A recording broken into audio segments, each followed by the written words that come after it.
Normally this channel does not do movie reviews like when we first started.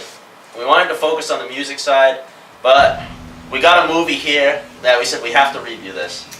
I said it has to be done. This was morally... as a diehard fan myself, and then fans... Oh, we have a moral obligation I to said, do this. Shin Godzilla has to be reviewed.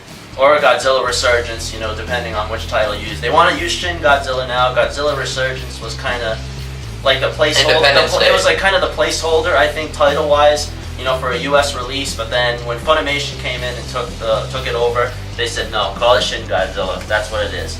So yeah, being somebody whose grandfather taped every Godzilla movie on a crappy VHS tape, and I watched those till the tape died, I felt like we had obligations to talk about this movie after seeing it. I mean, we had the 2014 American version, you know, a couple of years ago, a version that I like, you know, obviously. This is a nice return to form. This is the real deal. Yep. I said, this is the first Godzilla movie in 12 years. That, you know, actually lives up to the last real one being Godzilla Final Wars, and as a fan, it was almost upsetting because it might have been the last one. Yeah. Nobody knew at the time. They said, when the heck are they going to make another one again? Well, there's the rumors that was going to be the last one, and had been up until this year. Usually they accompany a U.S. release with a Japanese release. But the 2014 American version kind of kick-started them wanting to come back and make another one again. They said, oh, the Americans did it, so now we got to make sure we keep hold on. The basic plot for this is that there's an accident that causes the Tokyo Aqua Line to start flooding, and you know, so the Japanese government is starting to panic. But there's one Japanese government official, Yaguchi, thinks that there's something alive that's causing this to happen. Right. And nobody believes him. Like, no, Yaguchi, you're full of crap on this. Yep. But then, you know, a tail emerges out of the sea. I mean, it's pretty much Japan trying to figure out what they're supposed to do against Godzilla. So it's this group of, you know, all these scientists, these government officials here trying to figure out a way to stop him and how he's tied somehow to a foreign superpower. Right. Is the basic plot for this movie. Yep. This is the part of the movie review where the spoilers will come in. Yep. I think with any good movie review, you should be able to talk about it freely. So if you're watching this and you have not seen the movie yet, we suggest you back out of here now because we're going to get into everything about this movie and, you know, as much as we want. First off, did we like this movie? Very much. I absolutely loved this very movie. much. I thought it was fantastic. There were some amazing mechanics, even for a Japanese film, that, you know, blew my mind. The premise was very good. Now, what I really enjoyed about this movie was the fact that it kept on evolving as it went on. It wasn't just because Godzilla has multiple forms. Right? So from the basic plot line, you're kind of like, all right. So basically, it's just going to be him kicking buildings over for 2 hours, which it does have a lot of that, and that's basically, you know, kind of what it is. But the way that they managed to kind of keep it active and like fresh is by having him change forms multiple times, even to like details that, you know, like we knew that ahead of time that he was going to use the atomic breath and stuff like that. But in the movie, they still drop the hammer on you somehow by having it fire out of his back, which like nobody expected. He just turns into a giant radioactive disco ball and fucking just levels most of, you know, Japan. That was a very big surprise. Yeah. To be clear, like when he first comes on the screen, you're expecting, oh cool, Godzilla's coming. This is before you discover he has. Looks like a mudfish. He is the most terrifying thing you've ever seen. Yeah. Literally, the final looks form disgusting. is Godzilla. The first form is. He looks like a giant mudfish. They've been calling. That is his second form. The first form is when he's like in the sea. Kind of, he's not like. He hasn't developed to be able to go on land yet. Yeah, he's a mudfish. That's what they were talking about underwater because they were wondering. Yeah, I mean, you saw him scuffling through the water. If he had the capability to come onto land. So the second form they've been calling Eelzilla. They've been calling him. It looks like a fucking. He does. He looks like an electric eel. Yeah, kind of. He does have. Yeah, now that you mention that, actually, he does have an eel face. Eel face. Body of like a chicken that's already been chicken turkey that's been cooked. It looks like a KFC chicken. It's just disturbing. The eyes, it just when I was more scared looking at this image than thinking of Godzilla destroying Tokyo. Godzilla destroying Tokyo was like, oh cool, he's coming through. He's killed people. We'll just rebuild. This is like, I don't think I went out of my house that night. You know, that was just that terrifying. I've seen some people find this design a little bit silly. But that's almost big eyes and everything reminiscent of old Godzilla films. That's how you know it's a true Godzilla film because it keeps in touch with that, like, it rides that borderline of badassery, But like Godzilla is known for just doing like wild shit, like wild almost borderline goofy shit. You know what I mean? And some of the guys that he's fought in the past, it's I don't know. It was a great ode to it. And if you want to laugh a little bit at this, I think creepy design. His second form. I think it's acceptable. People are laughing until he knocks over that building with that family in it.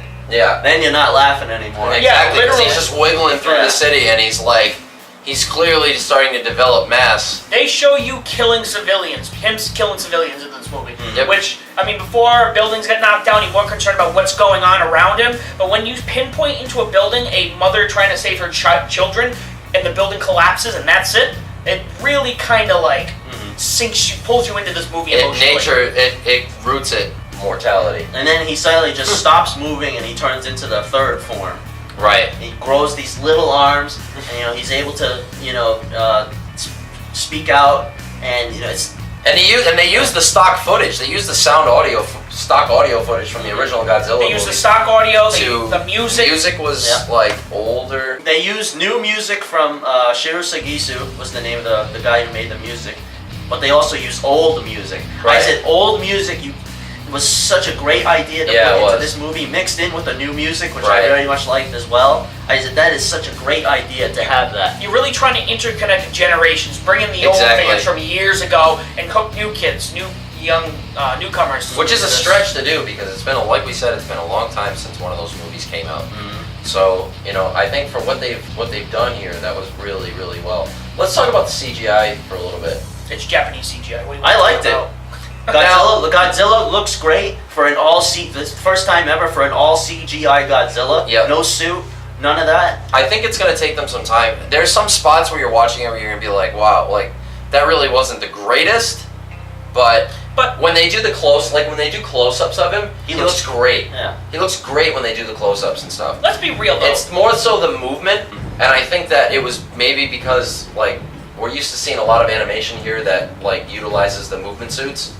And obviously they didn't do that, but I think if they were to do another one of these, or hopefully they will, it looks like they would benefit strongly from using one of them suits. Mm-hmm. But let's be real now. I just saw last year I saw the release of the Japanese live-action Attack on Titan movie. The CGI in any Japanese movie, for some odd reason, just not great. The Godzilla movie goes, okay, we're gonna play games with the American CGI film company, people in America using CGI. And it wasn't great, but for a Japanese movie, definitely the CGI was amazing. Mm-hmm. Yeah, it was much better. Even some of the design points in Godzilla, you can almost kind of tell that it was the same guy that directed Attack on Titan. Mm-hmm. Just the way that Godzilla, he glows red like that, that's very reminiscent of Attack on Titan. So, I don't know, I can definitely see it in the design that they had a hand in this. Mm-hmm. But I like it. I like it a lot. And I like how vibrant he was throughout the movie. As he grew, each time he transformed, it was interesting. Yeah. Because you knew that you were going to get something different. And they even at some points hinted the fact that he might be able to transform even further than what he did in this film. Mm-hmm. At one point there's one of the ladies is just we hypothesized that it might be able to grow wings or something like that. So maybe, in a sequel, maybe he'll suddenly grow wings. So I think we need to hop over. We've talked about Godzilla the monster himself. There's some really cool things that they do, plot-wise with all the characters and the mechanics. This is an incredibly political movie. Yep. We absolutely saw that here. Introduced to a huge amount of characters. I can't even remember all the names of all these people that they introduced. So almost everybody in the Japanese government, and even more than that. And you can see it, the breaks. You're introduced to so many characters, but you're still able to. You don't get confused with the story at all. No, I did not get confused with the story, even with all the subtitles, even at the top and the bottom.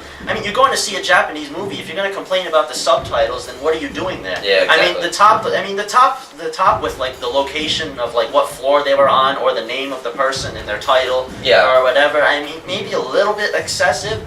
But the dialogue is what you want to focus on. Exactly, and the dialogue is good. It's really funny, actually.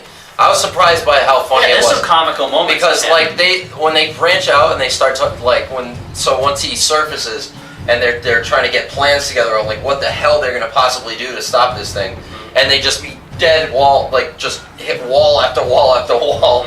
People moving from conference room to conference room. It's like they just can't get anything done. It's like them kind of toying with the fact that like government just can never seem to make any moves and get anything done, and it's just they sit around and talk all day. But there's a giant monster destroying fucking Tokyo outside, and you know they still can't figure out what to do. And that plays into something even cooler, which it talks about Japan's relationship with the United States. Big time. They do talk about how they've pretty much been under our protection since like the post-war. This is all post-war era. They refer to it as. Yeah, I mean they bring in a politician from the United States who's a special envoy for the president, and she helps out the Japanese a little bit by saying, hey, we have some info on this that you do not know about. We know that there is a professor, Dr. Mackey, that saw Godzilla apparently way before this even happened. It's all about him being so against anything nuclear. Exactly. So they basically were trying to bait them to see if they would use a nuclear weapon. I think is like what it ended up being. Which almost happens in the film, and it's actually interesting because you kind of get it from their viewpoint, because like I think there's actually like dialogue where the girl's like, I've already our homeland has already been bombed twice by nuclear weapons. Yeah, we can't go through it again. No, we cannot do this a third time. And that line hit really hard. That was just like you get the mortality of what that does. This movie hits a lot into disasters that Japan has experienced. Obviously, the bombings of Hiroshima and Nagasaki, but also the nuclear disaster that happened along with the earthquake that they had in 2011. Incident, yeah. A lot of hints towards some terrible things that the country has experienced. And they really narrowed down their options, because I remember towards the end of the movie where they're going, well, we gotta nuke it to get rid of it. We can't do that. We don't have enough time to evacuate the citizens, so we're gonna have to take casualties. So they're also talking about collateral, and it just really a psychological. But they still go for the non-violent option. Well, they have this nuclear bombing that might be happening to them, but they said no. I said don't do that. We have another plan that we're working on. Give us some time. We're gonna freeze Godzilla. We've discovered that he uses a cooling system in his body because he has to recharge pretty much after using his atomic rays. Out of his mouth, out of his spines, out of his tail. He has to recharge. If we inject this coagulant into him somehow, we can get him to freeze. Right. That's what happens. They end up freezing Godzilla. But only for a short time. It will only be for a few years. Yeah. They said about 2 years, right? I believe, it will be about 2 to 3 years before he's able to move again. Yeah, and then the United States has said, when he starts moving again, the countdown for the nuclear bombing is going to happen. Right. So basically they bought themselves, where the film leaves it is that they've managed to buy themselves some time to figure out what they're actually going to do about this problem, because they can't seem to get rid of him. He's basically unkillable.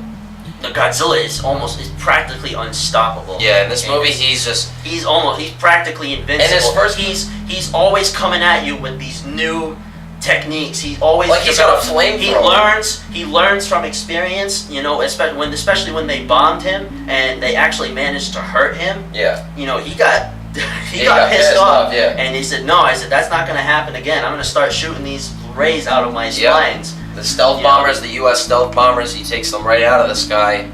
It's really, really, really interesting. I would love to see a Japanese film now where he fights something else. Yeah. Now we're all over here waiting for Kong versus Godzilla. Yeah. Or Godzilla 2, but that's going to be Kong after Skull Island coming out next year. So we're all waiting for that, But I would love to see the Japanese get back into the game and start, redoing this. With the way this film ends, there's got to be a sequel. It's so ambiguous. I think when you see the last shot in the movie, I think they almost froze him at the right time because he was about to spawn. He might have been starting to do something else. You see these humanoid Godzilla things coming out of his tail, right? And it ends. It cuts away the film right there. What was he doing? Yeah. What's going to happen next? Once he unfreezes, it's going to be basically Armageddon. Yeah. I think they were pretty much were doing was they didn't want to kill him off, but they want to keep it open for a sequel, but also see how successful this movie was. And obviously, in Japan, it's like the best movie of the year. It almost taunts like environmentalists in the sense that you have this giant creature that's basically just destroying everything. There's still people that are protesting against hurting him. Yeah. Even though he's just nuking everything, and they still standing there like, no, don't hurt him. So on top of the installations, one of the cool things they do implement, because what her name, Patterson, she's like an ambassador or envoy to the president. She speaks she's Japanese, but they do use English dialogue between characters. Yeah, occasionally, and they do bring in American actors to act as American scientists, American military. Mm-hmm. It's a cool blend of the two. It's not something you see in foreign movies. No. It's a nice mix of the reverse. Mm-hmm. It's a nice view from something else, another culture that I think we all hold pretty dear. The problem is respect. The problem is when you're watching a movie that has all subtitles and they start talking your language, you're still looking at the subtitles. That was me. I'm like, wait a minute, no, they're talking English. I didn't watch her speak. I don't need to read those. Yeah. She was a great actress. Yeah. I think the director for this, Hideki Anno, he has wanted to do a Godzilla movie for a long time. He said, that was a dream of his. He's famous for his work in the Evangelion series, and he absolutely had a vision for this like nobody has had. For Godzilla, for the story itself, he knew exactly what he wanted to do, and a massive success came out of it. He wanted to pay homage to the first movie, but in a different way that nobody has ever seen before. And that's one thing I love about this movie so much is that he did that. Definitely one of my favorite Godzilla movies, and definitely I think in my top 10 for movies this year, if not top 5. Easily. Yeah, I really liked it a lot. I can't wait till it comes out on DVD. So yeah, that's what we think. Now, will we see you for Shin Godzilla 2? We'll see. I hope so. 恩師、お兄さん